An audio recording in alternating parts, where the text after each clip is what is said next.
Alhamdulillahi Rabbil Alamin. Wassalatu wassalamu ala Sayyidina Muhammad. Rabbi shrah li sadri wa yassir li amri.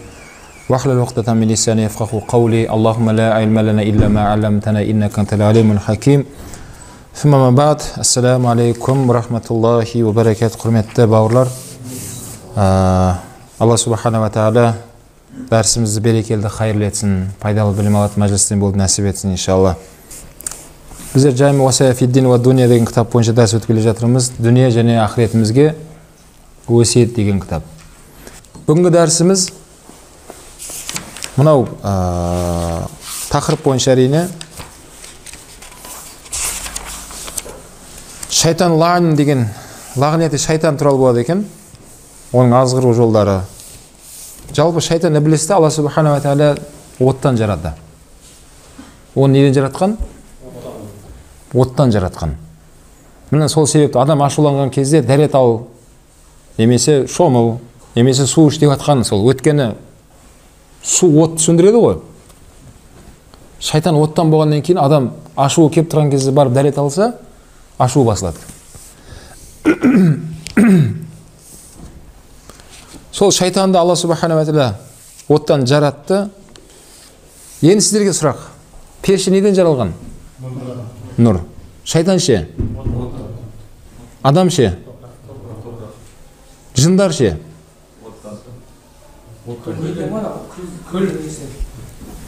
Көлдің несінен?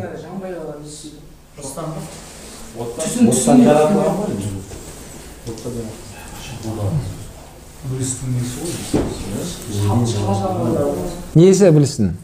Бәке несі білсін? Бәкен кішкене жақындады бірдеңеге. Несі білсін? 80 бая жауап бердіңіз. Та 20-сын қосып жеріңіз.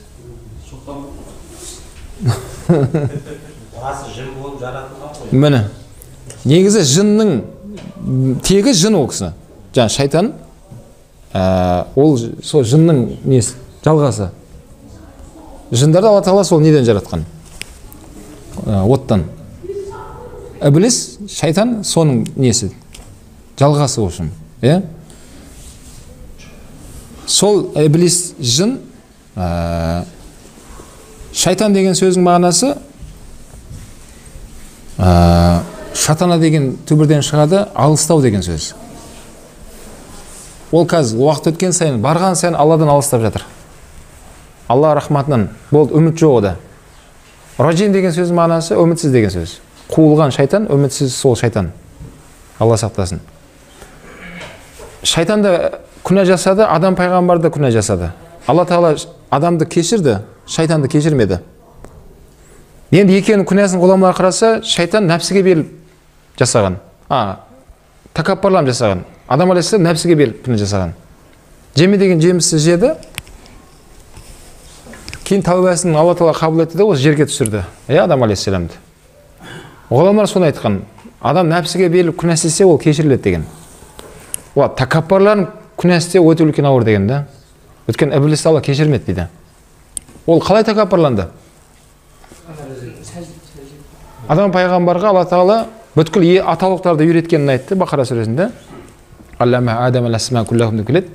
Бүткіл есімдерді Алла үйретті. Кейін періштелерге де оны сұрақты қойған кезде періштелер жауап бере алмай қалды. Мынау не десе айта алмайды, анау не айта алмайды. Адам пайғамбарға сұраған кезде бәрін айтып берген. Сөйтіп періштелер бәрі мойындады Адам алейхиссаламды, оның өте білімді екенін. Бәріне сәжде қылыңдар деген кезде фасажаду илля иблис дейді. Бүткіл періштелер сәжде қылды, иблис қана сәжде қылмады дейді. Кейін басқа аятта Алла Тағала айтады, иблис сен сәжде қылмауға не кедергі болды десе, сол такаппарлам айтқан да соны. Мен оттан, ол топырақтан, қалай ол? От топыраққа иілмейді деп Алла Тағаламен кәдімгі байланысып, такаппарланып ол, иблис. Сөйтіп Алла Тағаланың бір жолата мейірімнен үзіліп кетті, рахматынан бөлінді. Енді шайтан иблис баратын жері тозақ 100% белгілі болды, оның баратын жері мәңгі тозақтай болады, Алла сақтасын, шайтан. Бірақ енді ол құр өзі кеткісі келмей ол жаққа. Адамдарды алып кетем деді өзімен бірге. Алла субхана ва тағаладан уақыт сұрады. Алла Тағала қияметке шейін саған уақыт берілді деді. Бірақ осы пенделердің ішінде мұхлис құлдарыңды ала алмайсың дейді Алла Тағала. Мұхлис деген кімдер олар? Кім ол мұхлис деген?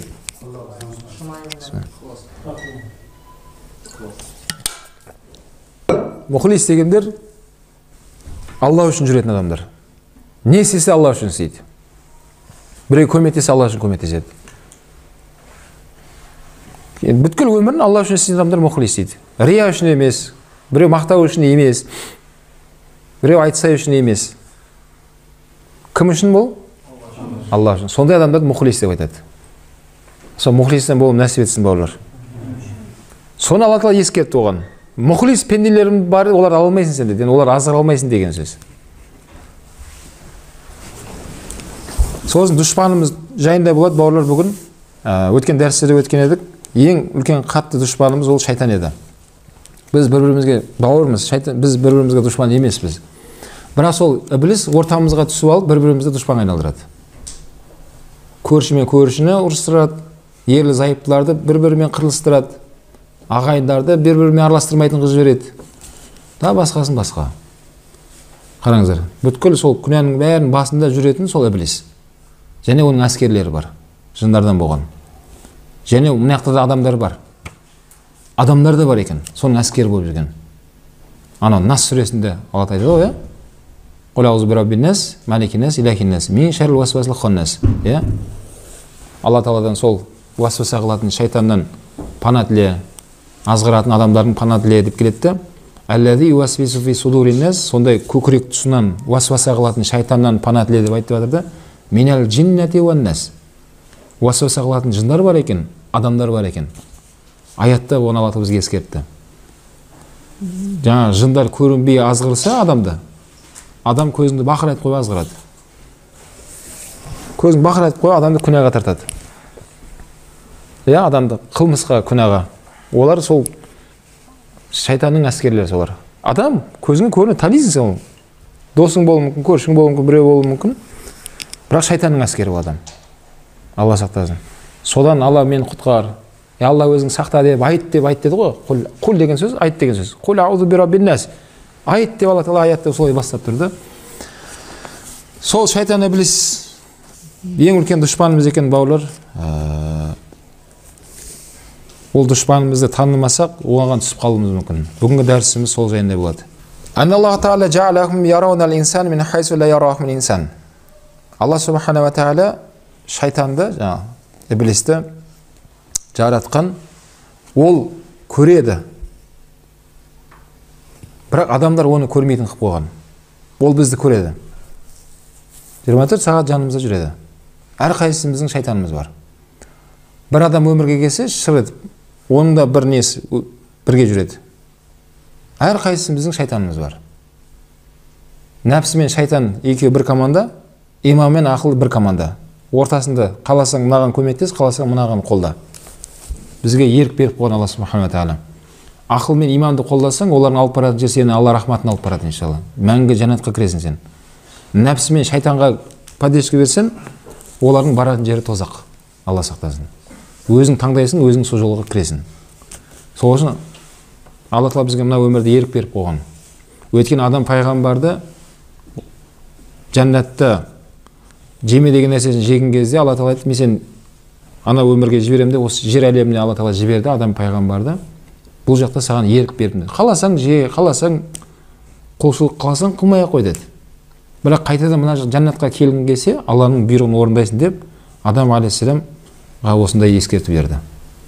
Былайша айтқан кезде бәріміз соның ұрпағы болғаннан кейін жазамызды өтейтін түрмеде жүрміз бәріміз. Былайша айтқан кезде бәріміз сол кісі жазасын өтеу үшін келген әлемге біз келдік артынан.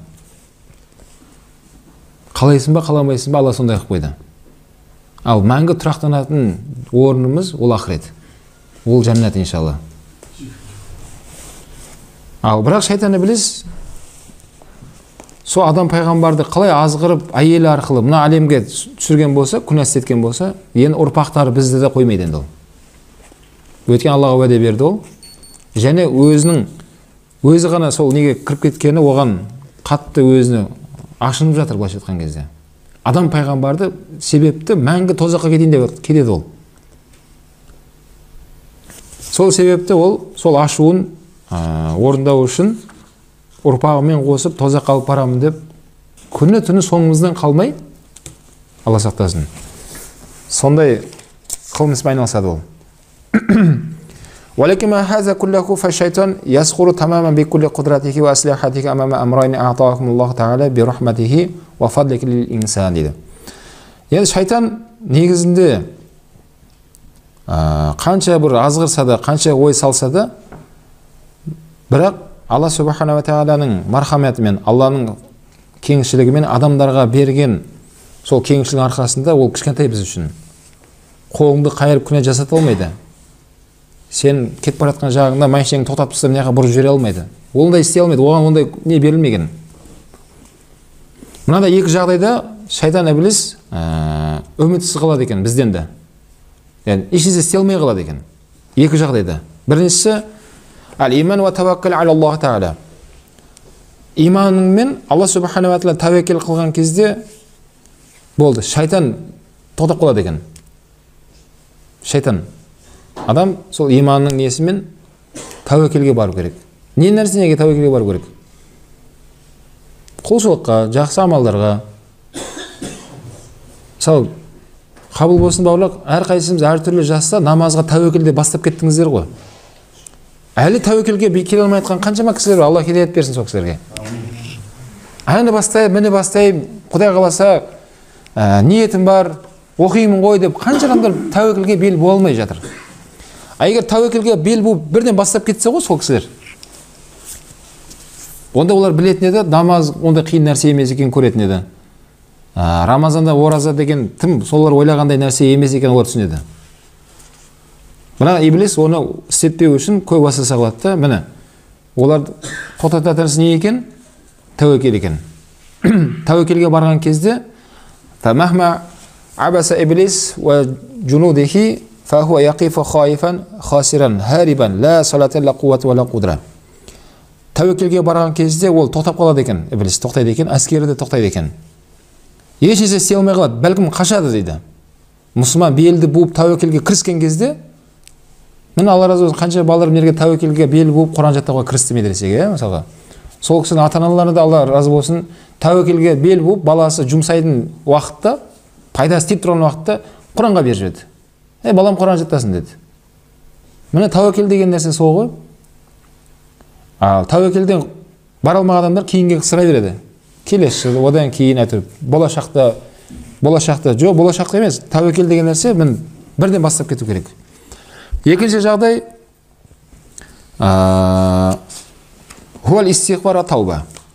Екінші шайтан түк істей алмай қалатын кезі көп истиғфар айтып тәубамызға келген кезде екен.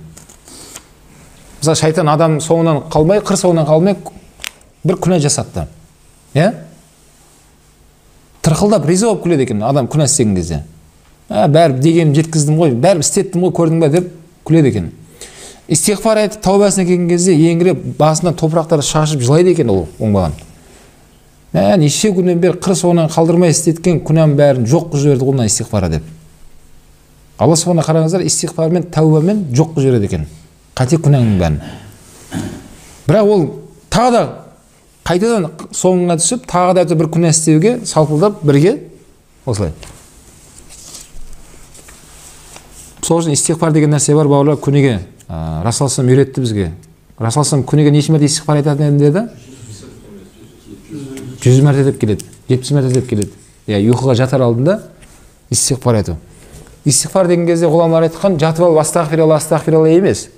Дұрыс, тілің айта берсін астағфиралла. Бірақ бүгінгі күніңде тафаккур қылумен астағфир айт деген. Тафаккур деген ойлану. Ойлану, пікір жүргізу. Таң намазы оқыдым, жақсы. Одан кейін не болды? Тұрып шайын іштім. Одан кейін не істедім? Құран оқыдым ба, оқымадым ба бүгін?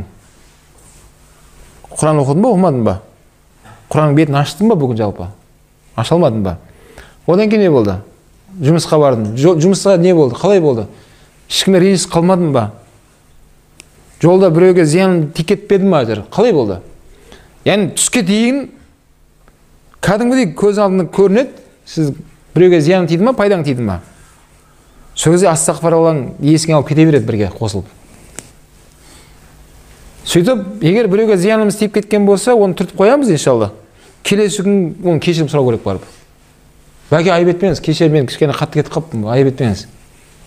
Бұның ненің пайдасы деген, олар тафаккурдың арқасында деген. А егер адам өзін ойланып, өзін есеп қылмаса, бәкең ренжіскенін қайдан біледі ол адам? Түк болмағанда бүгін бәкең көңіліне тұр ол. Ана адам есен шығып кеткен ғой уже. Истиғфар, тауба жасалмаған кезде тафаккурмен ғұламалар айтқан, екінші күнә істеуге ол адам уже дайын тұрады деген. Өткен нәпсі дайын тұр. Түк сен тазасың, сен намаз қылғансың, машалласың сен, деп сені тап-таза қылып дайындап тұрады деген да. Ал адам тафаккур қылған кезде екінші күнәға бара алмай қалады екен. Өткен ана қылмыс әлі есінде тұр ғой. Міне осы кезде истиғфар таубаға келген кезде адам шайтан ібліс не болады екен? Ешқандай амал болмай қалады екен. Адамды азғыруға, уасваса қылуға түк істей алмай қалады екен, субханалла. Бірінші қандай жағдайда? Тәуекел. Бұл тәуекелге кірісу керек. Ол жұмыс болуы мүмкін, ол спорт болуы мүмкін, ол жалқаулығыңды жеңу тәуекелі болуы мүмкін. Білмеймін, әрқайсымыздың әлсіз жерлеріміз бар, әрқайсымызда бар ол. Шайтан сол әлсіз есігінен кіріп келеді саған. Біреу көп ұйықтайды. Қалған бәрі жақсы ода, бірақ ұйқы бас ол. Екінші біреу бар, ұйықтамайды ол. Бәрі жақсы да, бірақ білімге әлсіздік қылады. Кейінге қалдыра береді. Әйтір жазда бір демалыс, әйтір оқимын ғой деп. Ол тәуекелді бастап кету керек. Бүгіннен бастап кітапты ашу керек. Бүгіннен бастап кірісу керек білімге. Үшінші біреу бар, таң намазға тұра алмайды. Әйтір оқып жүрмін ғой, қосып оқысам дейтіндер бар да мысалға. Ол адам не істеу керек, ол да тәуекелге белі болып, бүгіннен бастап қатты тұру керек ол нәрсеге. Мұның тәуекелді белін болған кезде шайтан түк істей алмай қалады. Ол келесі күн таң намазға тұрады иншалла. Өткен жеңді шайтанды, иә? Сол үшін Расул саллаллаху алейхи вассалам бір сахаба келгенде, я Расулалла, маған тақуалықты үйретің деген кезде ашуланба деді. Кейін тағы да не істейін деген кезде 3 мәрте ашуланбады үйретті оған. Ғұлама айтады, демек ол кісінің әлсіз жері ашуланып қоя беретін адам болған екен. Болды, ол кісіге Расул саллаллаху алейхи вассалам соның дәрісін берді. Оған сол керек еді. Екінші біреу келіп, я Расулалла, бір хайырлы амал үйретіңіз деген кезде көршіңмен жақсы тұр деді. Ол кісіде сол көршімен проблем болған екен. Бұның әлсіз жері сол еді дейді. Үшінші біреу келіп, я Расулалла, кімге көп жақсылық қылайын деген кезде анаңа деді. 3 мәрте анасын айтты, 4іншісі әкесін айтты. Міне осы сияқты әрқайсымыздың әлсіз жерлеріміз бар да. Соны бауырлар, сол әлсіз жерімізді тәуекелмен Алла Тағалаға тәуекел етіп, истиғфар тәубамызға келіп, сол әлсіз жеріңізді күшейткен кезде шайтан ол есінен кіре алмай қалады. Қалған бәрі жақсы сізде. Сол бірақ бір жерлеріңіз бар. Ол бәрімізде бар. Е? Шайтан осы екі жағдайда адамға не істей алмай қалады екен? Әлі келмей қалады екен. Е, қауқар болмай қалады екен. Енді шайтанның күшін айтайын екен. Бізге өткізетін күштері бар екен оның. Құралдары бар екен, жолдары бар екен. Силах дейді. Қандай силаха бар оның? Ауал силах ле иблис хуа айюнсал муслим ауамир раббихи ва расулихи саллаллаху алейхи вассалам. Шайтанның, яғни иблистің бірінші құралы бізге адамға қолданатын, ол құрал дейді мұсылманды, яғни мұсылмандарды Алла субханаху ва тағаланың әмірін ұмыттырып қояды екен. Алланың бұйрығын ұмыттырып қояды. Пайғамбардың бұйрығын ұмыттырып қояды екен. Алла бізге нені бұйырды? Расулалла нені бұйырды бізге? Шайтан соны ұмыттырады сенен дейді. Оның бірінші несі екен? Несі? Жұмысы, құралы, яғни бүткіл күшін соған салады екен. Өйткені адам Алла субханаху ва тағаланың бұйрығын орындаса, Расулалланың айтқанын орындай берсе, онда шайтанға ол жолға алмай қалады бұл жерде. Шайтан бірінші соны ұмыттырады екен. Дүниен өткен дәрістер естеріңізде ме? Өткен едік қой. Таңертең ұйқыдан оянған кезде дүние болып оянды, ақша болып оянды, тағы бірдеңе болып оянды да. Міне таңертеңнен бастап шайтан соны ұмыттырады ойыңа. Соны салып қояды. Кешке дейін салпақтап, сол дүниеңді қуып жүре бересің. Ақшаңды есептеп, қайта-қайта кәсібіңе кіріп шығып, қайта-қайта санап анан қалай болып жатыр, не болып жатыр. Мына жақта азан айтып жатыр ма, мына жақта дәріс болып жатыр ма, немесе ата анаңның қызметін жасау бар ма, туыстарыңда, ағайын туыста бір қайғылы жағдай болып отыр, немесе қуаныш жағдай болып отыр, немесе бір досың ауырып қалған екен, оның бәрін ұмытып тұрады. Яғни Алланың бұйрығы, Расулалланың бұйрығы деген ішінде соның бәрі бар. Ағайын туыспен қарым қатынас бар, оның ішінде бір-біріміздің саулығымызды сұрап тұру бар, мұқтаж жандарға көмектесу бар, құлшылық бар, білім бар, тақуа. Яғни соның бәрін ұмытып тұрады деген, соның бәрін сіздің есіңізден алып тастайды. Оның орнына нені қойып қояды? Шайтан жаңа Алла Субхана тағаланың әмірін ұмытып тұрған кезде оның орнына басқа нәрсе келеді. Бұл белгілі нәрсе. Фаллаин юнсал муслим куллама юзкараллаху бихиллахи тағала ва юзкаруху бикулли ма яшғулуху аниллахи тағала. Шайтан іблис адамды сол Алла тағаланы еске алуды ұмыттырып қояды дейді. Алланы еске алуды ұмыттырып қояды.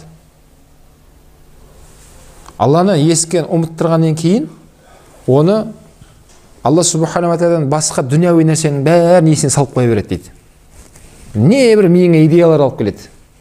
Бизнесіңе байланысты, тағы бір неңе байланысты. Есіме түсті, осындай істеуім керек екен ғой. Осылай кете бересің.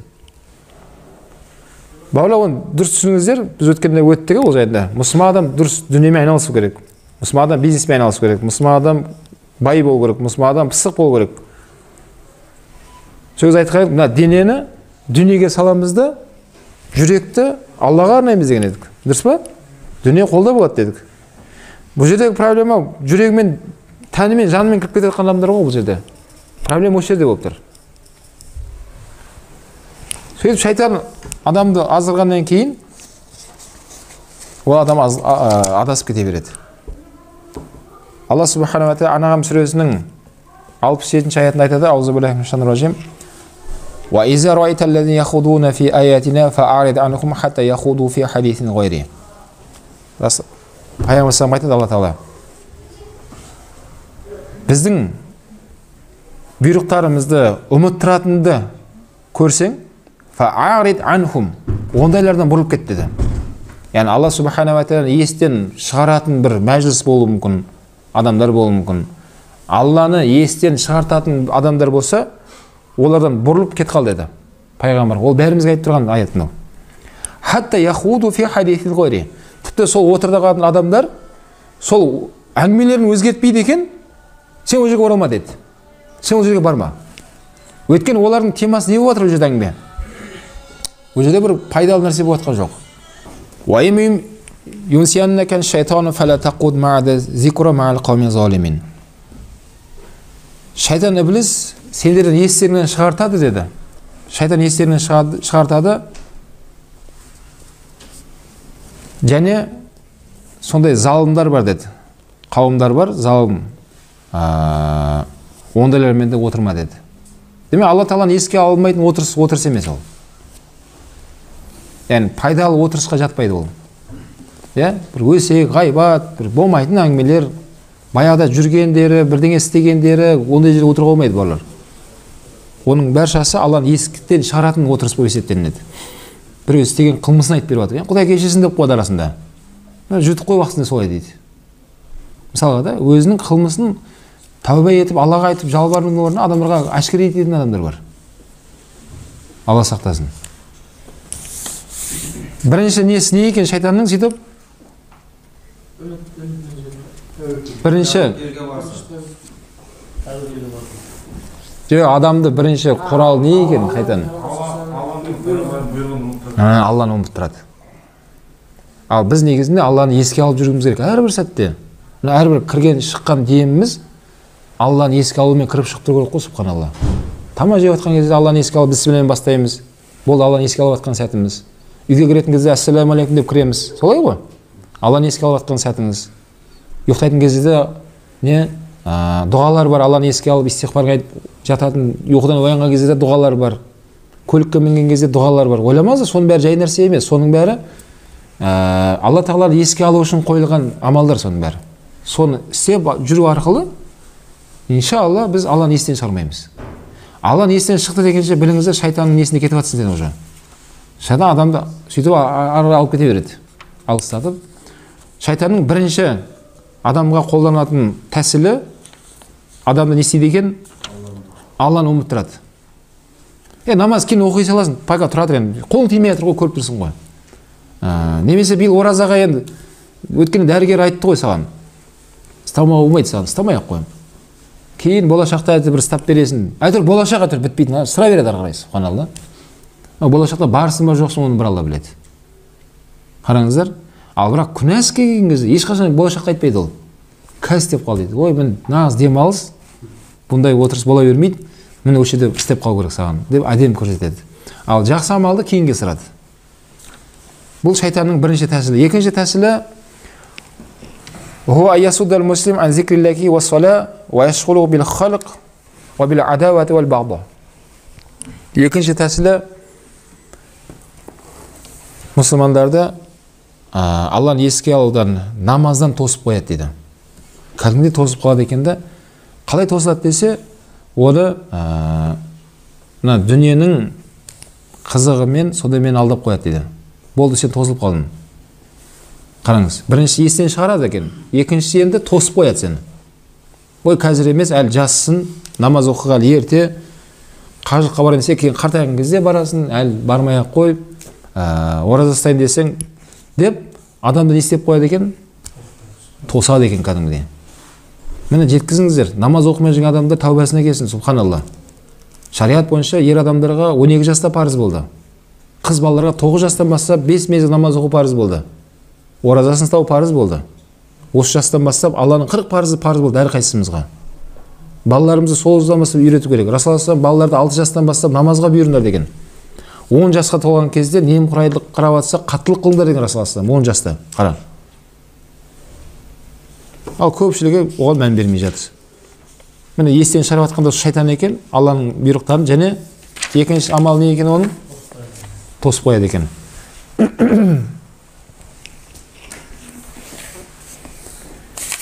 Енді тосып қоюы жаңағыдай дүние мәселесімен, кейін дұшпандықпен бір-біріне жек көру амалдарын тәсілді қолданады дейді. Ол қалай дейді? Бұған қатысты Майда сүресінің 90, 91, 92 аяттарын келтіріпті. Аузубиллахи Я юхаллазина аману. Әй иманға келгендер де Алла Тағала, иннамал хамру вал майсир ансаб вал ансаб вал азлам рис мин амали шайтан фаштанибуху лааллакум туфлихун. Маскүнемдік алып баратын ішімдіктер, ойын құмарлар, бақсы балгерлер, осылар шайтанның амалынан. Мин амали шайтан фаштанибуху. Алла Тағала бұйрықпен фаштанибуху. Одан тыйылыңдар, тоқтаңдар, қалшыңдар. Алыстаңдар одан лааллакум туфлихун. Мүмкін құтыларсыңдар дейді. Аят жалғасып жатыр. Иннама юриду шайтану аюқия байнакум л'адавата вал бағда. Біліп қойыңдар, расында шайтанның қалап тұрғаны дейді сендерден. Араларыңа дұшпандықты, кек, көрілмаушылықты салғы. Сол ғана ойлап тұр онда. Оның мақсаты сол ғана деді. Басқа мақсат жоқ ода дейді. Оның ойлағаны сол. Не арқылы? Фил хамр вал майсир. Ол араларыңа дұшпандықты, кекті не арқылы салады деді. Маскүнемдік арқылы ішкізетті арақты. Немесе ойын құмарлықпен салғызады деді. Карта ойнайды, казино ойнайды, біреу-біреуге должен болып қалады, бір-біріне қарыз болып қалады, бір-біріне ешқашан разы болып жүрмейді олар. Бір-біріне дұшпанға айналады бұлар. Екі ішкен адам бір-бірімен төбелесіп пышақтасып кетеді. Бұлай қарасаңыз, екі жақсы тұратын секілді деді. Алла Тағала соны ескертіп жатыр. Сол маскүнемдік ішімдік арқылы, арақ арқылы, немесе ойын құмар арқылы араларыңа бір-біріңе дұшпанға айналдырады деді. Оның мақсаты сол ғана деді. Уаясуддук ма зикриллахи ва анис-сола. Сол арқылы Алланы еске алудан ол тосып қояды сендер деді. Және намаз оқудан тосып қояды деді. Қараңыз. Шайтанның тосып қоятын аятын дәлел келтіріп жатыр. Фахал антум мунтахун. Сонда да тоқтамайсыңдар ма дейді. Яғни сонда да осымен ғибрат алып тоқтамайсыңдар ма? Аяттың жалғасы. Ва атияллаху ва атияр расула вахдару. Ва атияллаху ва атияр расула вахдару. Аллаға бойынсыңдар, және пайғамбарға бойынсыңдар. Я, вахдару, одан не алыстаңдар шайтанның несінен. Фаин таваллайтум фа'аламу аннама аля расулиннал балагул мубин. Егер фаин таваллайтум, егер сендер пайғамбардың бойынсудан бас тартатын болсаңдар, мән бермейтін болсаңдар, онда біліңдер пайғамбар тек қана жеткізді сендерге дейді. Істейсің бе, істемейсің бе, өзің біл деп жатыр. Не дейді? Пайғамбардың айтқан бойынсын басаң, Онда пайғамбар сендерге тек жеткізді болды. Ол жеткізді сендерге деді. Біліңдер деді. Деген аят дәлел болды. Шайтан ібліс адамды тосып қояды екен. Неден? Алланы еске алудан тосып қояды екен. Намаз оқудан, құлшылық бәрін тосып қояды екен. Субханалла. Оның мақсаты сол екен. Үшінші тәсілі шайтанның адамды азғыратын. Аязрағал хауф дахил инсан хатта юнсихи таваккал ала Аллах дейді. Үшінші тәсілі адамның жалпы адамға қорқыныштың егін негіп қояды екен дейді. Адамды қорқыта береді. Сөйтіп ол адам хатта юнсихи таваккал ала Аллах. Аллаға тәуекел қылу деген нәрсені ұмытады дейді. Шайтан қорқытады адам. Немен қорқытады? Кедей болып қаласың дейді. Садақа зекет берсең, өзің жетпей жатыр ғой дейді. Ертең не болады дейді. Банкрот боласың дейді. Біраз нетіп алсайшы дейді. Аборт жасап алсайшы дейді. Аборт жасап алса, тағы да бірдеңе істеп алсайшы дейді. А бірақ оны күнәға істейтін кезде, ой, давай дейді. А бірақ садақа зекет сауапқа келсе, адам сараң қыла бастайды. Қорқыта бастайды. Қараңыз. Немесе жаңа ораза ұстайын десе, тағы да қорқытады. Ұстамай-ақ қой, былтыр дәрігер айтқан еді ғой, асқазаныңда язва бар деп айтқан сенде. Ауыр өліп қалсаң не болады? Балаларыңа кім қалай ертең сен? Кішкентай балаларың қалай болады? Сол үшін өліп қалмауың керексің. Алла кешірем деп айтқан, кешіреді, уайымдама. Ораза ұстамай-ақ қой бірақ дейді. Деп сені тағы да қорқытады. Бір кәсіп істейін деп жатсаң, одан қорқытады. Істемей-ақ қой онда дейді. Бұлай жүре бер дейді. Қылмысқа итереді сен. Күнә болса да, мынаяқтан істей бер, мынаяқтан істей алмайсың, сен қолыңнан келмейді дейді. Ондай істеу үшін, ой, ондай болмау керек, сен ақшаң болу керек, танысың болу керек, сенде жоқ ондай дейді. Сен мына жақта жүре бер, мынаяқта жақсы болып жатырсың деді. Яғни адамды қорқыта береді екен. Адам қорқытады. Сол қорқа беру арқылы адам неге бара алмай қалады екен? Алла Тағалаға тәуекел қылуды ұмытады екен. Қараңыздар. Негізінде біздің Раббымыз тұрған кезде, Алла Тағала бауырлар, бізге ешқандай қорқыныш болмау керек жүрегімізде. Субханалла. Не болмау керек бізде? Ешнәрседен қорқу болмайды бізге. Бала шағыңды да уайымдама, дүниеңді де уайымдама, денсаулығыңды да уайымдама. Тек Алланың айтқанын істе, қайтқанынан қайта бер, тірлігіңді қыла бер. Болды. Бала шағыңды уайымдайсың ба? Тақуалығыңды күшейте бер, иншалла. Аллаға тапсырасың оны. Алла субхана ва тағала бала шағың сен ойлағанда жақсы тәрбиелеп береді саған. Өзің тәрбиелей бер. Яғни өзімізді дамыта беріңіз, тақуалығыңды күшейте бер, білім ала бер. Иншалла бала шағамызды Алла Тағала жетер. Өйткені сол жаратқан оны. Оның иесі Алла Тағала, біз емес. Бала шағын біз жаратқан жоқпыз ғой. Біздің себебімізбен өмірге келді. Біз болмасақ та біреудің баласы болып келетін еді сол балалар. Аллаға шүкір айтамыз, біз себепті өмірге келгені. Аты бала шағам бар дейсің, да? Шайтанның тәсілі не екен? Адамға қорқынышты үркіте беріп, қорқыта беріп, Алла Тағаланы тәуекел қыл деген нәрсені ұмытады екен. Бұған қатысты Али Имран сүресінің 175 аятында Алла айтады: Аузубиллахи иннама заликум шайтану юхауифу аулияху фала тахафу ва хафуни ин кунтум муъминин. Сондай шайтан дейді. Және шайтанның әскерлері юхауифу аулияху, өзінің әскерімен қорқытады сендер дейді. Фала тахафухум, қорықпаңдар олардан деді. Қараңыз. Шайтанның әскері жаңа айттыға, көрінетін әскері бар, көрінбейтін әскері бар. Көрінбейтін қандай әскері бар? Көрінетін қандай әскері бар? Адамдар бар. Кәдімгі көзің бақырайтып қойып, сен паника жасайды. Ойбай, жолама ондайға, керек емес, істемей қой ондай. Сенде бәрі тәуекелге басайын деп тұрған едің. Қорқып тастады. Сол салада жолы болмай қалған біреулерді мысал келтіре бастайды да. Сол салада бизнес болуы мүмкін, сауда болуы мүмкін, басқа жұмыс болуы мүмкін. Сен тәуекел қылып, бизнес планыңды жасап, мысалға деп жатырмын. Басайын деп айтқан едіңіз. Сөйтіп шайтан уасваса қылды бірінші. Ондай істей алмайсың, қолыңнан келмейді, істеме ондай. Бірақ істегің кеп тұр сен. Көкірегіңнен, аяқ аяғынан кеп шайтан уасваса қылды да, кейін сен тоқтамай жатсаң, енді адамды жібереді өзінің әскерін. Ол енді саған түсіндіреді соның бәрін. Істеме бұндай, ұрынба дейді. Мен көрген баяда банкрот болып, ана пәленшен танисың ба? Ой, вообще қиын болып қалды жағдай. Ана түленшен танисың ба? Оның үшін жолы болмағандар таныстыра бастайды саған. Бірақ дәл сол саладағы дамып кеткен ешқандай адамдар айтпайды. Пәленшені танисың ба? Ол да сен сияқты бастаған осыдан 5 жыл алдын. Ол қазір керемет болып кетті, машалла. Деп айтпайды ешқашан. Кімдер айта бастайды? Жолы болмаған торымыздарды көрсетеді саған. Бірақ оның жолы болмаған өткен дәрісте айттық қой. Ол күнәсі себепті жолы болмаған ғой негізінде. Өткен дәрісте өттік қой, естеріңізде ме? Алла субханала тағаланың есігі жабылмайды деді ризықтың. Оны өзің жабасың деді. Аспаннан жерден келетін ризық есік ашып тастайды Алла тағала дейді. Тақуалықпен қыла берсең. Бірақ адамдар өзінің кәсіп қолымен істеген күнәсі себепті жабылады деп айтты ол нәрсені. Демек, жолың болмай қалып жатқан болса, бір ісің болмай жатқан болса, біл, сенің бір ноң бар сен. Бір қылмысың бар да. Соны Алла тағала сені жауып тастады. Немесе чересу тақуасың, Аллаға қатты жақындап жатсың, Алланың сынағы келіп жатыр саған, сол себепті мүмкін. Екеуінің біреу болады деген. Не Аллаға қатты жақындап жатсың, сен Алла сені таңдап жатыр, сүйікті қылып, сынайды сені сол нәрсеңмен. Ибрахим пайғамбарды да бала бермей сынады, баласы өскен кезде Исмайылды не деп айтты оған? Алла үшін құрбандыққа шаласын деп сынады ғой оны. Енді Ибрахим пайғамбар айтуға болмайды, күнә істеді де, күнәсі себепті баласын құрбандыққа деп айтылмайды. Жоқ, Ибрахим алейхиссалам пайғамбар ол. Алла оны бермей сынады бірінші. Кейін бергеннен кейін алып қоям деп сынады және. Екеуінен де өтті ол кісі. Жарайды деді, мен соям деді баламды. Түс көре берді қайта-қайта. Білесіздер ғой қиссасын Құрандағы. Кейін көк қошқар түсті да. Қошқар сойылды. Сонымен не?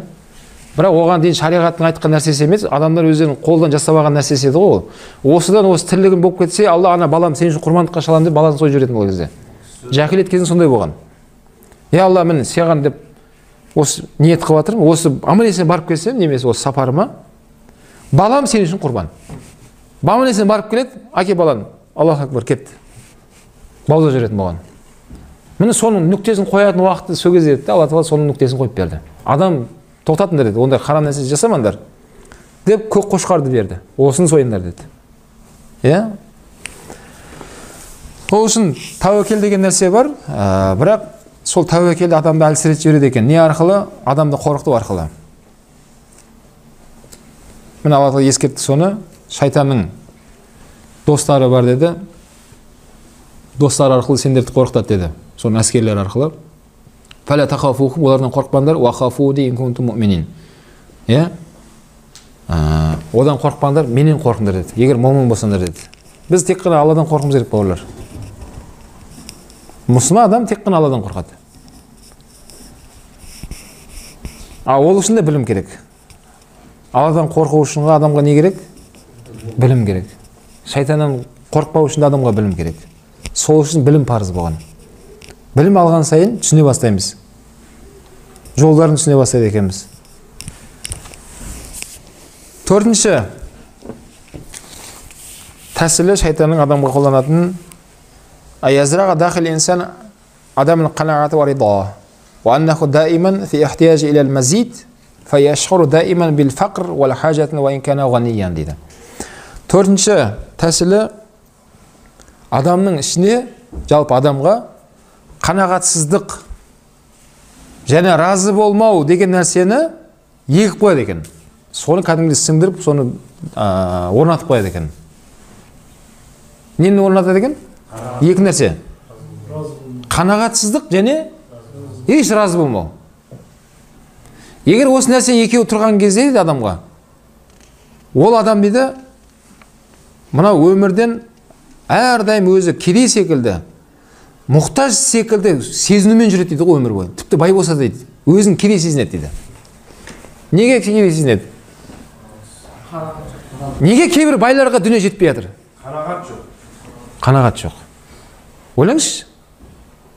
Мысалы, небір байлары бар. Бірақ өздерін кедей сезінеді сол бейшаралар. Алла хидайет берсін ол кісілерге. Мына жақтағы адамдар мынау байлығың сен жеті ұрпағыңа жететін дүние жинап тастадың.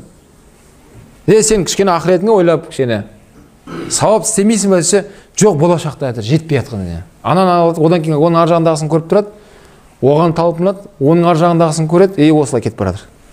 Дүние сағым секілді қашып жатыр, ол қуып бара жатыр. Бұнылар ненің арқасы?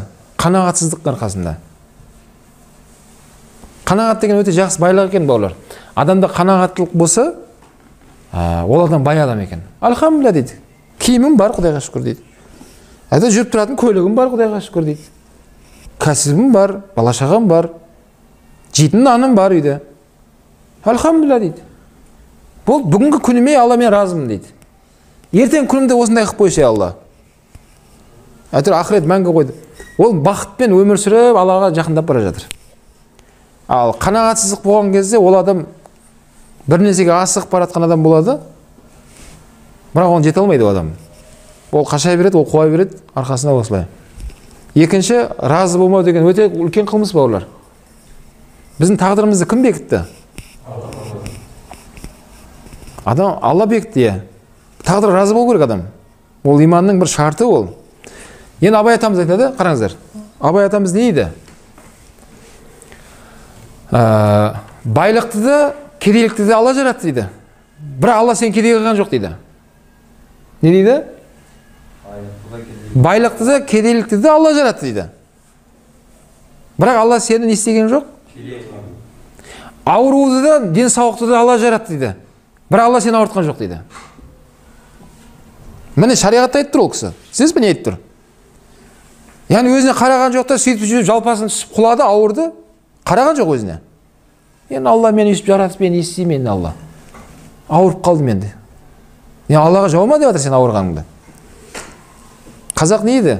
Ауырып ем іздегенше ауырмайтын жолын ізде деп қойған ғой. Жылы киініп жүр, уақытымен тамақтанып жүр, аяғыңа үстіңе қымбат киім берсең де, аяғыңа қымбат киін. Мына еуропалықтардың денсаулықтарын жақсы болатындар, олар осы нәрсені жақсы түсінген екен. Олар аяқтарына өте қымбат киінеді екен, аяқ киімі немені. Үстіне қарапайым киеді екен. Бізде керісінше болып кетті. Үстіне қымбат киіп алады да, ақшасын бәрін соған жұмсайды да, соңында кішкене ақшасы қалса әйтеуір бірдеңе ала салады аяғына. Мына пайдат дейді. Болады дейді. Қараңыз. Ал негізінде өте қымбат аяқ киімді шаман келсе аяққа алу керек екен. Кейін артылғанына үстіңе алу керек екен да, артылғанына. Сол аяғыңнан артылады ғой ақшаң. Киініп жатқан кезде бірінші киім магазин кіріп кетпеу керек екен, бірінші не кіріп кету керек? Бірінші аяқ киім магазин кіріп керек екен, дүкенге. Жақсы аяқ киімді алып ал. Одан кейін киімге кіріп керек екен да. Субханалла.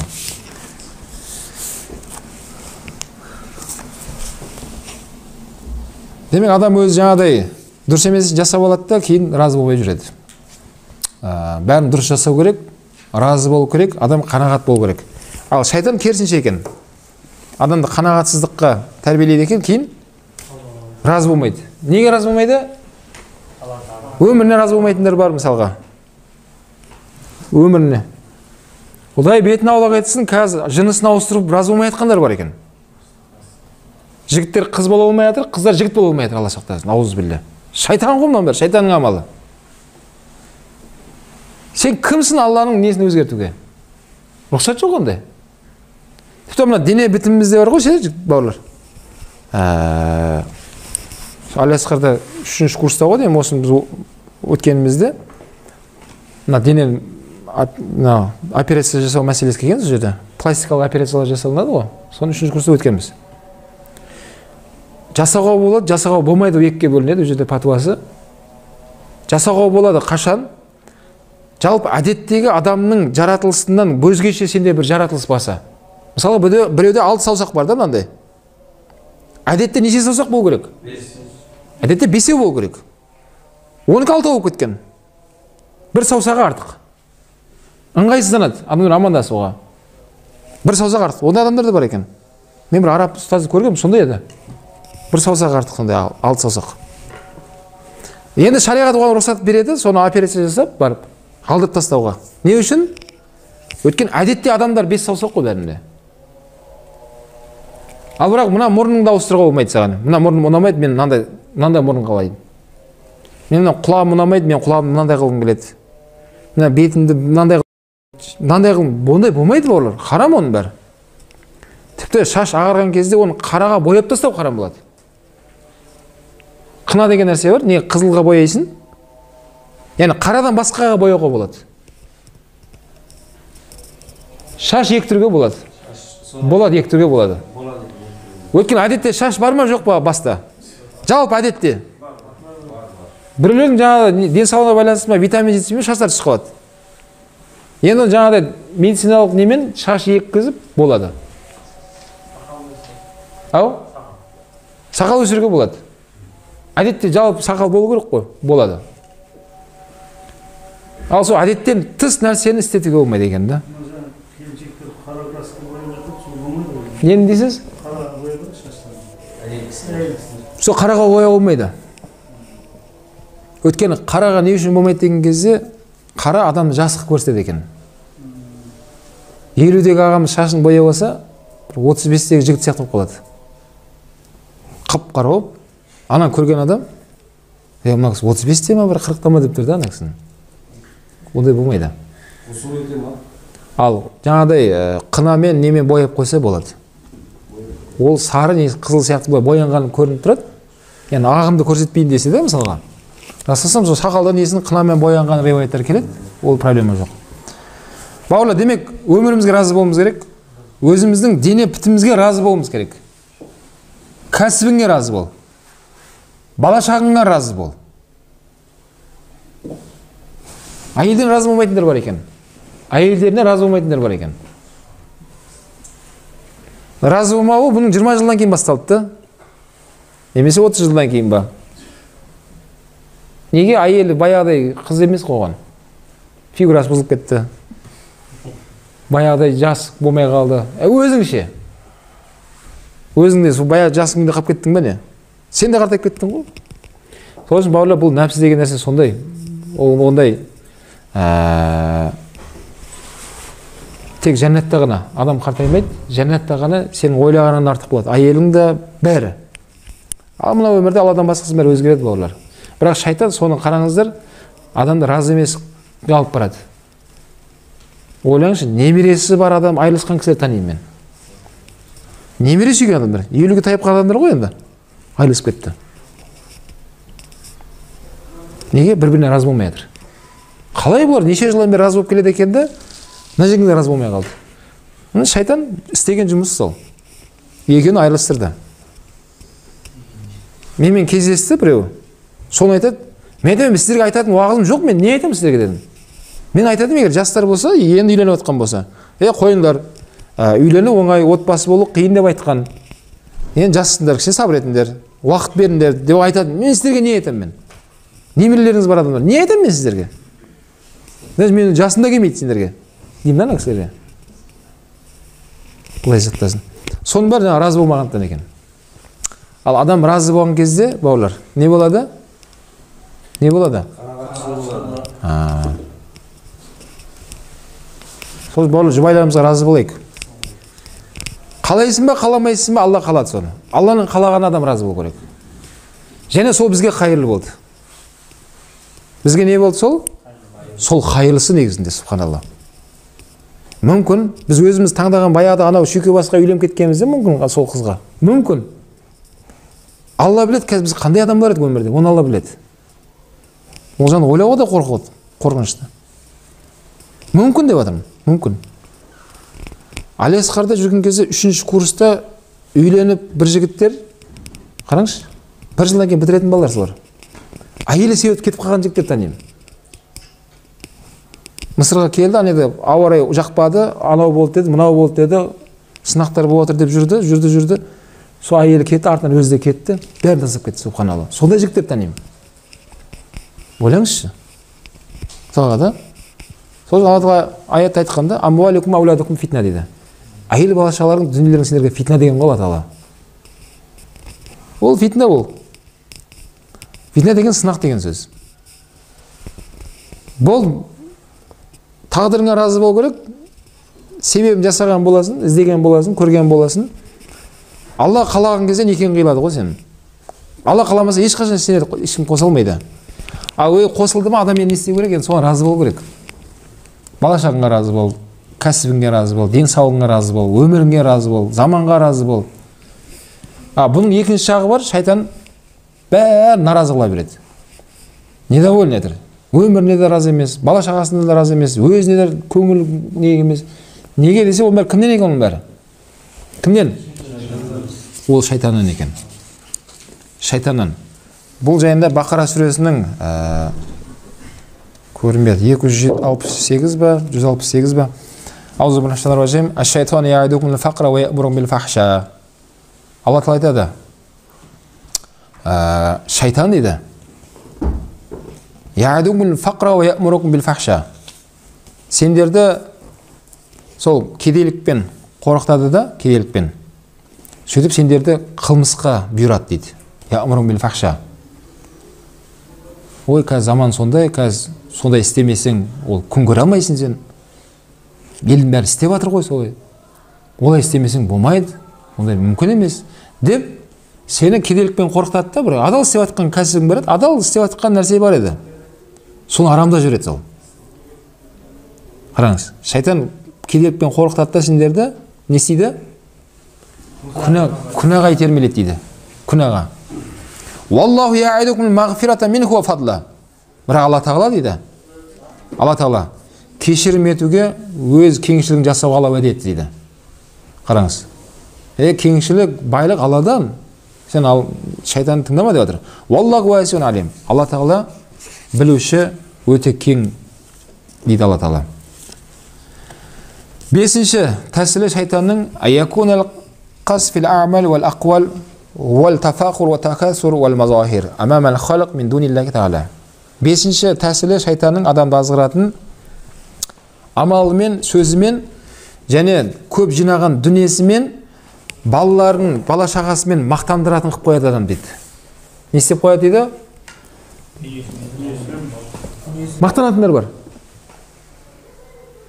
Яғни тұрып жатқан үйімен мақтанғысы келеді. Елді шақырып той істеп жатыр, үйін көрсетіп жатыр. Мініп жүрген көлігімен мақтанғысы келеді. Немесе бала шағасын көп болғанмен мақтанатындар бар. Ой, неше бала шағың бар дейді. Екеуінен құдайым, ой, түк болмапты ғой сендер дейді. Біздің балалар қарасайшы деп. Яғни ол мақтанатын нәрсе емес балалар. Сол нәрсені шайтан істеді екен. Шайтан не істейді адамды? Мақтандырады. Енді бұның мақтаның деген нәрсе болса, оның алдында рия деген нәрсе кіріп кетеді адам дейді. Автоматически рия кіреді екен уже. Рия деген Алла үшін емес, уже мақтану үшін кетіп қалған адамдар. Көрсету үшін, айту үшін, біреуге мақтану үшін, біреудің көзін көрсету үшін, мен сен сияқты емеспін, мен осындаймын. А рия ол Алла Тағала ширк қосу деген ғұламалар. Кіші ширк алып барады деген. Осы бауырлар Алланың берген нығметін былай Алла үшін деп көрсетеміз, пайдаланамыз, бөлісеміз, бірақ ешқашан көрсету үшін болмасын. Не істесеңіздер де, не алып жатсаңдар да, не пайдаланып жатсақ та, оны көрсету үшін, мақтану үшін болмау керек. Шайтан ібліс соны есіңе сала береді. Егер мақтану үшін болып жатқан болса, оның көзін құрту керек. Бір шейх айтады кітабында. Намазы тұрсам дейді, ойым бұзып кетті дейді. Сөйтіп барды да көлігімді нетіп жібердім дейді, садақаға жібердім дейді. Десе, оның көлігі есіне түсіре береді екен да. Намазда тұр ғой. Көлігі есіне тұрады екен. Көлігім.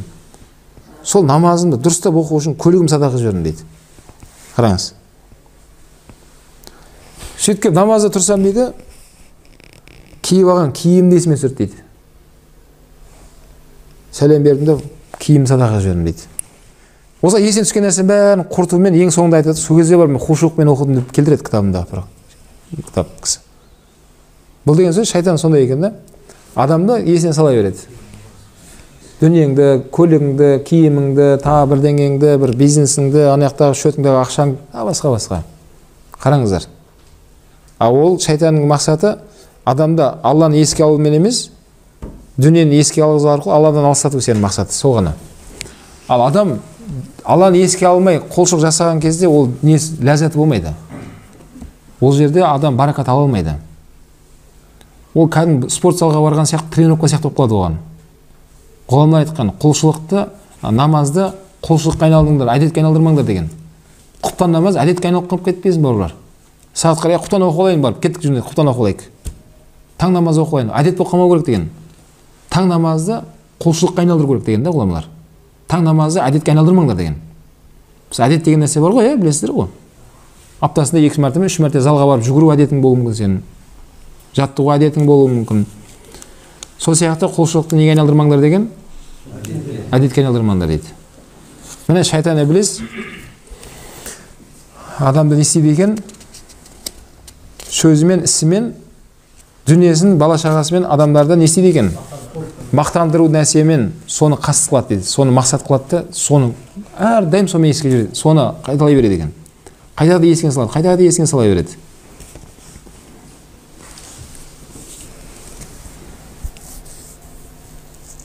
Алла субханаху тағала Ниса сүресінің 28 ба 38 ба көрінбей жатыр цифрлар. Осы аятта айтады Алла тағала: аузубиллахи валлазина юнфиқуна амвалахум риаан-наси ва ла юъмину биллахи ва ла йаумил ахир. Алла тағала айтады: сондай нафақа қылатындар бар дейді. Сондай нафақа қылып беретіндер бар дейді. Кімдер олар? Мал дүниелерін беретіндер бар. Риаан-нас, адамдарға рия үшін беретіндер бар дейді. Ва ла юъмину биллахи ва ла бил йаумил ахир. Олар Аллаға да қиямет күніне де иман келтірген адамдар емес дейді. وَمَنْ يَكُنِ الشَّيْطَانُ لَهُ قَرِينًا فَسَاءَ قَرِينًا. Енді кімде-кім шайтанмен сыбайлас болса, فَسَاءَ قَرِينًا, өте жаман сыбайласы бар екен деп ескертті Алла тағала. Демек шайтанмен сыбайлас адамдар ғана сөйтіп жүреді екен, мақтана береді.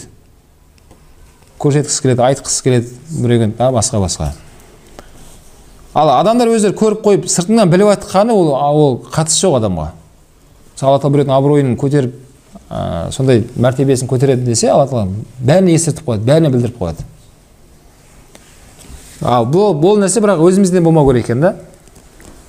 Өзімізде не болмау керек? Өзімізден болмау керек. Барлық нәрсені өзімізіне қарапайым күйінде пайдалануымыз керек. Мына өзбек бауырларымызға енді Алла разы болсын бауырлар. Өзбек бауырларымыз бар ғой. Мен соларды былай байқағаным, көрші тұрғандарымыз болды.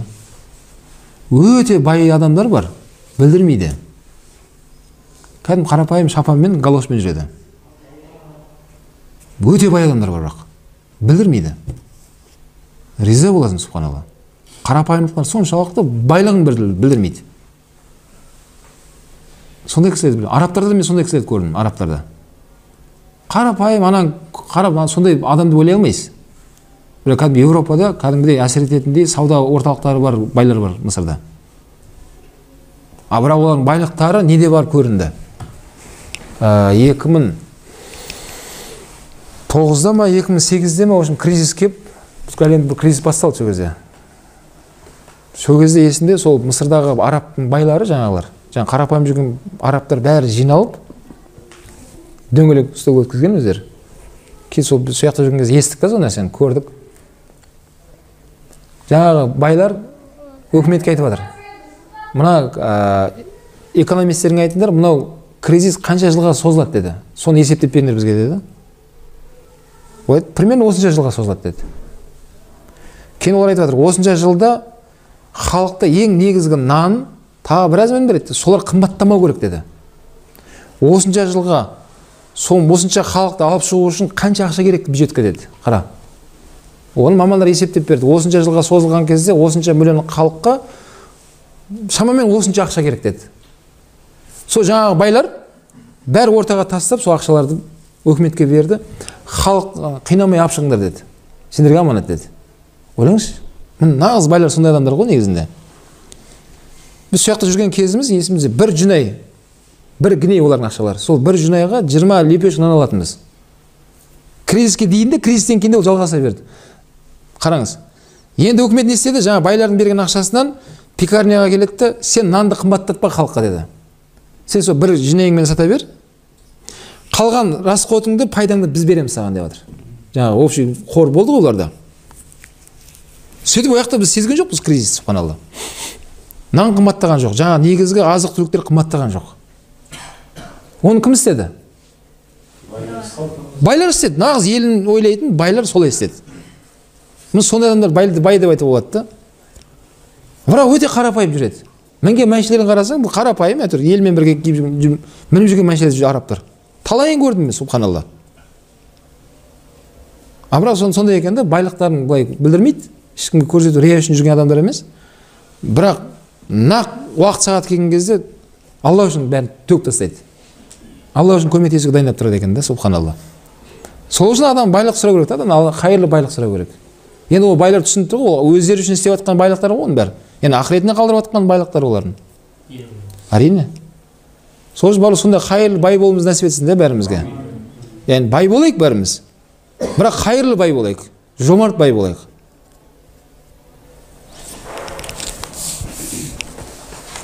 Шайтан ол не істейді ол? Ол байлығында мақтану үшін адам ниетін бұзып жіберуі мүмкін. Көрсету үшін мақтану үшін болып кетсе, ол шайтандық болып кете береді. Алланың алдында үлес болмайды, саған Алла сақтасын. Өткен Алла оны ескертті, ондай адамдар, рия үшін істеген адамдар, Аллаға ақырет күнінде не істемеген адамдар екен дейді, иман келтірген адамдар емес еді. Бұл не еді? Алтыншысы тәсілі шайтанның адамды азғыратын.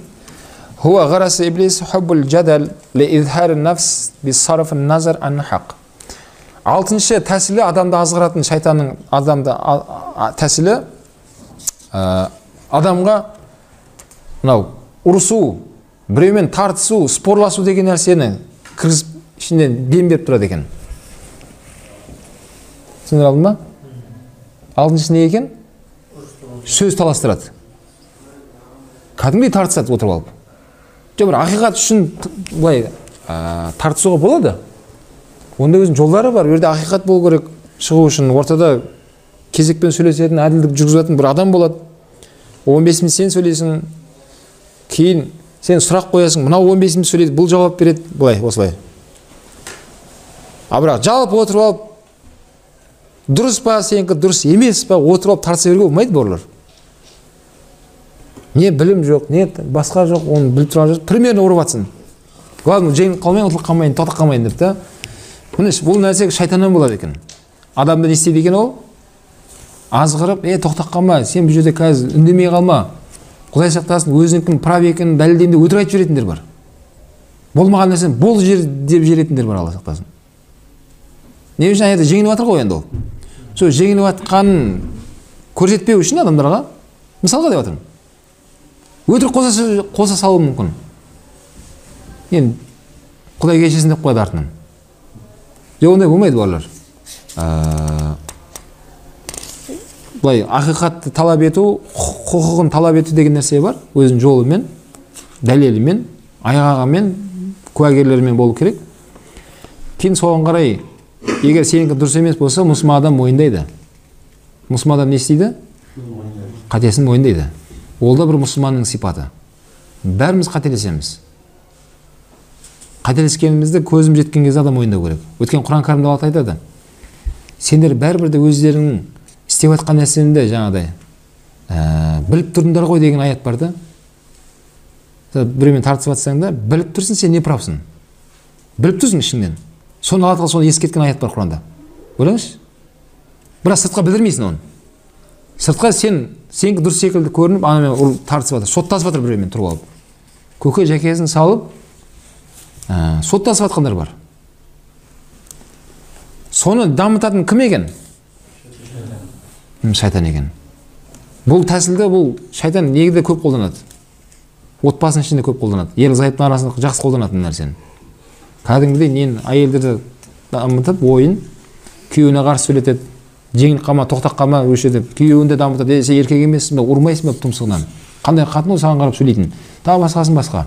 Екеуінің арасында дамытып, бір-біріне қарсы қойып, оның мақсаты екеуінің арасында жіберу. Іблістің шайтанның әскері ең үлкен жұмысы айырылыстыру екен адамдарды. Ең үлкен жұмысы. Сондай кітапта келеді, шайтан кешкі уақытта әскерін жинап алып, отчет алады екен, есеп алады екен. Кім не істеді бүгін?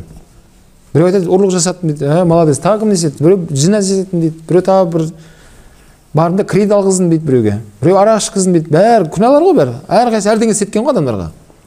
Ішінде біреу тұрады екен де, бүгін ерлі-зайыпты айырылыстырдым дейді екен. Сол кезде іблис отырған орнынан тұрып дейді. Жаңағы әскерін әкеп орнына отырғызып, мынау сияқты ешқайсысын жұмыс істемепсіңдер деп айтады дейді. Яғни олардың ең үлкен жетістігі ол айырылыстыру керек адамдарды. Айырылысқан екен не болады? Не болады айырылысқан екен?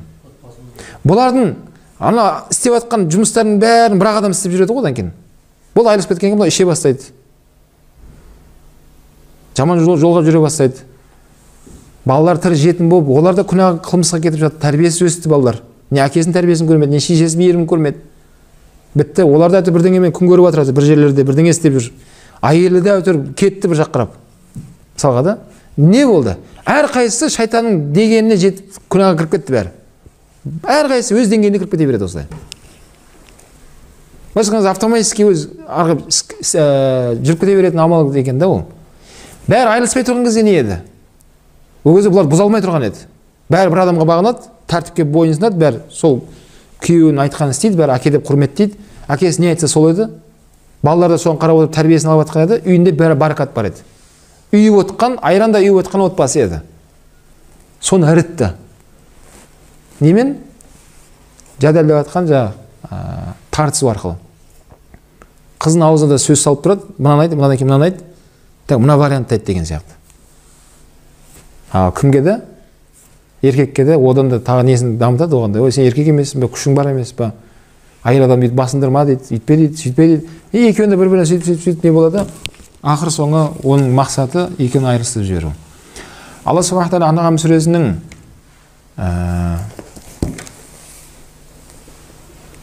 121-ші аятта Аузу биллахи минаш ражим ва анна шаятин ла юхуна иля аулияихим лижадилукум. Алла Тағала айтады Анъам сүресінде, расында шайтан уасваса қылып ой салады дейді. Иля аулияихим, кімдерге ой салады десе, өзінің әскеріне, адамдардан болған, өзінің достарына дейді. Қара, өзінің өкілдеріне, өзінің әскеріне ой салады. Не, қандай ой десе, лижадилукум, тартысу үшін семен. Сен мынаны айт, жеңіліп алсаң мынаны айтып қалды. Одан кейін мынаны сөйлейді, мынаны айт. Оның үшін өтірігі бар, расы бар, бәрін араласып жібере береді ол. Және шайтан оған не үйретіп жатыр? Не үйретіп жатыр? Қалай істеу керек екенін тактиканы үйретеді. Мына Мекке мүшриктерінде сондай болды. Расул саламды жынды деді, жындыға ұқсамайды ғой деді. Ақын деді, ақын емес, ақындар олар біледі. Сиқыр деді, сиқырды да білемін ғой. Еш тоқтай алмай тұр ғой пайғамбар не деді. Сөйтіп жүрген кезде Иблис жаңағыдай не келеді? Оларға ой салғанда әрбір рудан бір батыр шықсын деген, әр рудан. Мысалы біз неше руымыз қазақтар? Неше руымыз біз? 3 ру ма не? Неше руымыз? Қазір 44 қой, уақытысында 90-нан асатын ру болған екенбіз ғой біздер. Мына ашаршылықта, репрессияда, не бір зұлымат замандарда рулар жоқ болып кеткен екен, субханалла. Негізі қазақ халқы 90 рудың үстінде тұрған адамдар болғанбыз біздер. Азайып неше руымыз қазір? 44 руымыз қазір. Сол сияқты арабтарда рулардан тұратын тайпалар бар да оларда. Соны Иблис қара оларға сонда ой салған, әр рудан бір адам шықсын деген. Батырларың сол бәрі бір дегенде бірдей бар Мұхаммедқа найзаны тықсын деген. Кейін ол өлгеннен кейін ол Расул Құрайштың ішінде Бани Хашим руынан ғой Расулла. Сол Бани Хашимнің руластары келіп Мұхаммедтің саллаллаху қанын талап етсе деген. Бір адам құны 100 тиын ғой. Сол 100 тиын рулардың бәріне жай жібересің, шаш жібересің деген түк те болмайды деген да ол. Екіншіден ол бәрімен соғыса алмайды деген. Жаңа кім? Бір ру бәрі румен соғыса алмайды ғой дейді. Егер бір рудан бір адам өлтіріп қойса, олар келіп мынаны соғыс бастады араларында. Бірақ бәрі бірігіп кетіп бір мезетте соны өлтірсе, мыналар да өлтірді ғой, мыналардың да қолы бар бұл жерде. Деп бәрін шайтан сонда ой салған ғой оларға. Яғни Құрайштарға. Мүшриктерге қара. Солар сол нәрсені кәдімгідей қуанып риза болған ғой. Мә, не деген керемет идея мынау. Деп соны іске асырған кезде Алланың мархаметімен, Алланың кеңшілігімен Ясин сүресінде келтіреді Алла Тағала. Олардың көздерін көрмейтін қылып қойдым дейді. Расул есіктен шыққан кезде олардың сыртта тұрған жаңа жігіттер. Алдынан Расул кәдімгі өтіп кеткен ғой. Шығып кеткен көрмей қалған олар. Сөйтіп таңға шейін және қанша сондай заман болса да, бірақ ол кезде сонда бір әдет деген нәрсе бар екен. Түнде бастырып кіру деген нәрсе болмайды екен оларда. Таңға шейін күтейік, таңға жуық кіреміз деген ғой үйіне. Таңға жуық кірсе орында не? Көрпені ашып қалса кім жатыр орында? Али радиаллаху анху қорда ұйықтап жатыр дейді. Не деген иман, Ол білді Али не болатынын да біліп тұр ол. Өзін Расулаллаға арнап. Қараңыз. Міне сол шайтан Алла Тағала айтып жатыр мына жерде өзінің нелеріне, әскерлеріне жаңағыдай ой салады дейді. Тартысу үшін олармен идеялар салады. Қалай істеу керек, не істеу керек, не айту керек, бәрін үйретеді дейді. وَنَعْتَعْتُمُوهُمْ إِنَّكُمْ لَمُشْرِكُونَ. Кім оның айтқанымен бойынсынып істейтін болса, ол адам мүшрик деді. Яғни шайтанның идеясын іске асырған адам, ол адам не деп айтты Алла Тағала? Ол адам мүшрик екен деді. Мүшрик деген кім? Кім мүшрик деген? Аллаға серік қосқан адамдар. Аллаға серік қосқан адамды мүшрик деп айтады. Ширк Аллаға серік қосу болса, мүшрик деген Аллаға серік қосушы адам да. Сондай адамдарды мүшрик деп айтады.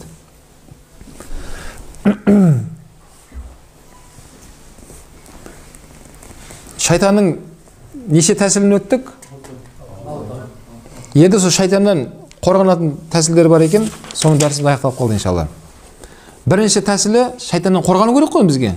Демек оны қарасақ тәсілдер бар екен бізді арбайтын, алдайтын небір жолдарымен да. Енді одан қорғанатын жолдар бар екен. Біріншісі әл-азан ятруду шаятин ва каза аятул курси ва суратул бақара ва хаватимиха. Шайтан азан естісе қашады екен. Неден қашады екен?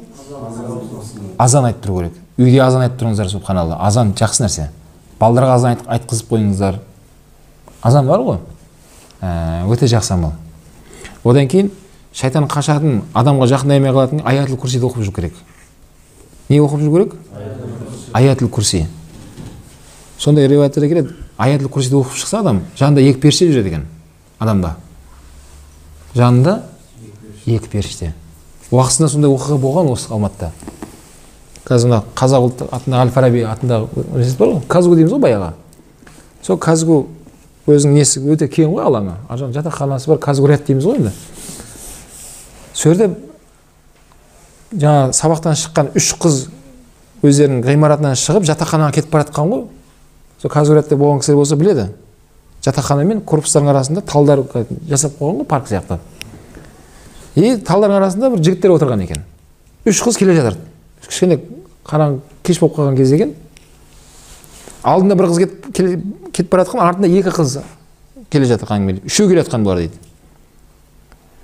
И алдында қыз өткізіп жіберген де бұлар. Артындағы екі қызға тиіскен ғой жігіттер. Кейін олар ұсталып, сот болып, кейін сотта жаңа айтқан ғой. Сендер неге ана үшінші қызға тиіспедіңдер деген сот жүріп жатыр ғой енді. Сөзі олар айтқанда, қалай тиісеміз деген, оның артында жаңағында екі жігіт кетіп бара жатқан ғой деп айтқанда олар. Көрдің ма? Здорово, да. Екі жігітпен кетіп бара жатыр ғой деген, алдындағы қыз деген, біз қалай тиісеміз оған деген. Здорово деп айтады дейді. Соны өткізіп жібергенде, артында екі қызға тиіскен де бұлар. Кейін ана қыздан сұраған. Сен екі жағындағы жігіттер кімдер олар деген ғой, сот болып отыр қара, сотта. Сол жаңа қыз айтқан, мен жанымда жігіттер болмаған деген ғой. Қандай жігіттер? Айтып жатыр ғой бұлар. Десе, мен естіген деген, сол ұстаздар, имамдар айтқан бір уағызында естіген едім. Кім аятул курсиді оқыса, жанында екі періште жүреді деп айтқан. Мүмкін соны көрген шығар бұлар деген ғой. Көрдіңіз ба? Ақиқатында сол періштені көрген ғой бұлар. Кейін содан кейін кәдімгідей студенттердің арасында хит болып кетті ғой бұл. Аятул курси деген қайдан тапсақ болады, қалай жаттасақ болады деп қыздарымыз. Үйретіп қойыңыздар балаларға. Бәріміз де сол нәрсені үйден таңертең шыққан кезде аятул курсиді оқып жүру керек, 2 мәрте оқып шығыңыз. Өзіңе дем салып 2 мәрте қайта. Нені? Аятул курсиді. Балаларымыз үйретіп қойыңыздар, субханалла. Сол шайтан иблис азаннан қашады, қорқады екен, жақындай емей қалады. И аятул курсиді оқыған адамға жақындай емей қалады дейді. Кейін Бақара сүресін алғашқы сүрелерден кейін соңғы аяттарын оқыған адамға амана расулда, Хашр сүресін оқып жүрген адамға жақындай емейді екен. Ихлас сүресін оқып жүргендер, Фалақ сүресін, Нас сүресін оқып жүрген адамдарға. Кейін әрбір мәселесін бисмиллямен бастап жүрген адамдарға дейді. Нені бисмиллямен бастау керек? Бүткіл нәрсені. Мәйшеге мінетін кезде, ана ручкасын ұстаған кезде бисмилля деп ұста. Ішке кірген кезде бисмилля деп кір. Кілт орнына заман ашқан кезде бисмилля деп от алдырыңыз машинаны. Яғни барлық нәрсені бисмиллямен бастау керек. Тамақ жейтін кезде бисмиллямен. ұйықтайтын кезде бисмилля, бөлмеге кіріп жатқан кезде бисмилля деп, яғни сол нәрсені бисмилланың мағынасы не? Алланың атымен бастайын деген сөз. Сол бисмиллямен бастаған кезде шайтан іблис адамға жақындай алмай қалады екен, қорқады екен. Өйткені сенен қорқып тұрған жоқ, ол сен атын айтып тұрған Алладан қорқады ол. Біз Алланы көрген жоқпыз, бірақ ол көрді ғой. Қараңыз. Алладан қорқады ол. Сол бисмилля айтқан сайын ол қорқады дейді. Кейін Фатиха сүресін оқып жүрген адамға дейді. Фатиха сүресін оқып жүру керек бүйтіп. Өте жақсы үрдіске айналдырып болады. Ол біріншісі екен. Екіншісі. Жаңа айтқан бәрі сол бірдің ішінде. Екінші кез келген уақытта Аллахумма раббис самавати ва ма азалта ва раббил арадин ва ма ақаллат ва раббир риях ва ма азарат. Яғни дұға айтып жүру. Аспан мен жер жаратқан Алла Тағала. Саған сол шайтанның рабби шаятин ва ма адаллат, сол адастыратын шайтанның азғыруынан сенен пана тілеймін. Антал маннан бадиу самавати вал ард. Көмек бере алатын жалғыз сенсің, аспанға да жерге де бүткіл жаратылысқа. Зул жалали вал икрам, өте ұлы болған, құрметті болған Алла сенсің. Ихфазни мин шарри кулли зи шар. Әрбір қиыншылық, жаманшылық, атаулықтың баршасынан сенен сыйына мені сақта. Деп осы дұғаны айтып жүрген адамға шайтан жақындай алмайды екен. Оны араб тілін білмесеңіздер, өзіміздің қазақ тілін айта берсеңдер де болады. Дұға айтып жүру керек, осылай Алла саған сыйынам. Бүткіл шайтанның уасуасасынан, шайтанның азғыратын небір жолдарынан, бүткіл жаманшылық, атаулықтың баршасынан Алла саған сыйынам, мені сақта өзің. Елімді сақта, отбасымды сақта. Деп сол бәрімізге дұға жүрейік, бір-бірімізге иншалла шайтан іблис жақындай алмай қалады екен. Үшінші мәселе қорғанатын вал-истиазату биллахи минаш шайтан бисмихи та'ала ал-азим аллази жаа бихил Құран. Шайтанның несін азғыруынан сақтап қалу үшін Алла Тағаладан аузу биллахи минаш шайтанирраджим айтып жүру. Аузу биллахи минаш шайтанирраджим, аузу биллахи минаш шайтанирраджим. Мағынасы сол қуылған шайтаннан Алла мені сақта деген сөз. Фуссилат сүресінің 26 аятында Алла Тағала аузу биллахи минаш шайтанирраджим ва имма янзағаннака минаш шайтан назғун фастаиз биллах. Шайтан азғыратын болса, сонда ой салатын болса, фастаиз биллах. Алладан көмек сұра. Алладан көмек сұра. Иннаху хуа самиун алим. Өйткені ол Алла естуші, білуші. Алла естуші, білуші. Қашан адамға жаман ой келіп жатыр ма, аузу биллахи минаш шайтанирраджим деп кіріп, болды жойып кетеді.